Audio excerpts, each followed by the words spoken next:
Did you find economics hard for UPSC? Then you are not alone. There are so many aspirants who find it difficult as it is. But aspirants, economics subject is one of the most important yet scoring subject of UPSC for both prelims as well as mains perspective.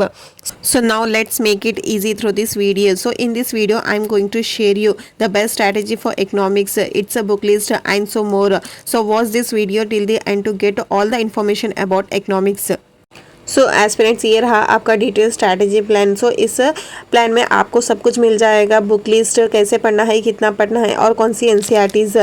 सो अगर आपने इसको follow अच्छे से कर लिया तो आपको कभी भी इकोनॉमिक्स में कन्फ्यूजन ही नहीं होगा और आपके बेसिक्स पूरी तरह से अच्छे से क्लियर हो जाएंगे। सो ज़्यादा टाइम वेस्ट नहीं करते हुए हम सीधा बुक लिस्ट पे आते हैं। सो हमारी बुक लिस्ट स्टार्ट होती है फर्स्ट एनसीईआरटीज़ से। आपको एनसीईआरटीज़ इसलिए कंप्लीट करना है क्योंकि वो आपको एक बिल्डिंग फाउंडेशन बनाता है। सो एनसीईआरटीज़ में भी आपको सब कुछ पढ़ना नहीं है, बस वही पढ़िए जो आपको एग्जाम के लिए इंपॉर्टेंट है। सो फर्स्ट 9 से स्टार्ट कीजिए। 9 की एनसीईआरटी सिंपल है, कुछ नहीं, बस एक रीडिंग में ख़त्म हो जाएगी आपको।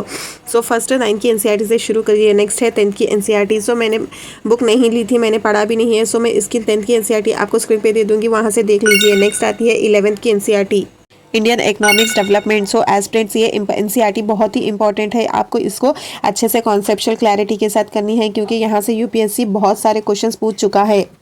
इसलिए एस्पिरेंट्स इस एनसीईआरटी के हर एक टॉपिक को अच्छे से कॉन्सेप्ट क्लैरिटी के साथ करिए क्योंकि इस एनसीईआरटी से आपका बेसिक अच्छे से क्लियर हो जाएगा और आपका प्रीलिम्स का एक बड़ा पोर्शन भी आप फिनिश कर चुके होंगे।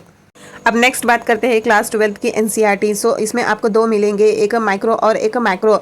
सो आपको माइक्रो एनसीईआरटी में ज़्यादा कुछ नहीं मिलेगा तो आप उसको स्किप भी कर सकते हो। अगर नहीं पढ़ना है तो सिर्फ उसमें 2 चैप्टर्स पढ़िए, चैप्टर 1 एंड 2। और नेक्स्ट है मैक्रो इकोनॉमिक्स। सो इस एनसीईआरटीज़ में आपको चैप्टर नंबर 2, 3, 4, 5, 6 बस इतने ही चैप्टर्स करिए, इसमें ज़्यादा कुछ भी इंपॉर्टेंट नहीं है। तो एस्पिरेंट्स अब आगे देखते हैं कि कौन से टॉपिक्स इकोनॉमी के लिए इंपॉर्टेंट है और क्या पढ़ना है, कहाँ से पढ़ना है। सो इंपॉर्टेंट टॉपिक्स मैंने सारे यहाँ पे लिख दिए हैं, मैं ये पेपर आपको स्क्रीन पे दे दूँगी, आप वहाँ से देख सकते हैं। सो एस्पिरेंट्स ये रहे आपके सारे इंपॉर्टेंट टॉपिक्स और ये कहाँ से पढ़ना है मैं आपको ये भी बताती हूँ। सो चलिए शुरू करते हैं। सो फर्स्ट है बेसिक्स ऑफ इकोनॉमी। सो ये आपको 1 to 11 सारे टॉपिक्स इंपॉर्टेंट है बेसिक क्लियर करने के लिए। So concept of supply and demand, interest rates, inflation, monetary policy, physical policy, balance of trade, national income, banking sector, economic growth and currency, unemployment. So aspirants 2 to 11 are core topics for UPSC. ये बहुत important है prelims के लिए। सो ये आपका पूरा basic clear करता है, इस टॉपिक्स को अच्छे से करिए आप।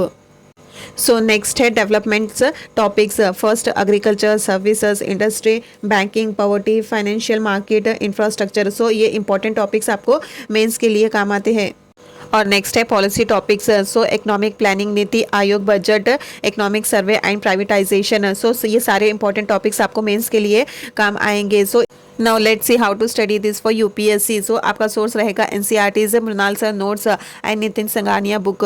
सो NCERTs first self study class 11 all chapters plus relevant chapters from Nitin Singhania chapter number 6। Next class 12th micro economics chapters 2, 3, 4, 5, 6 और यूज नितिन सिंघानिया।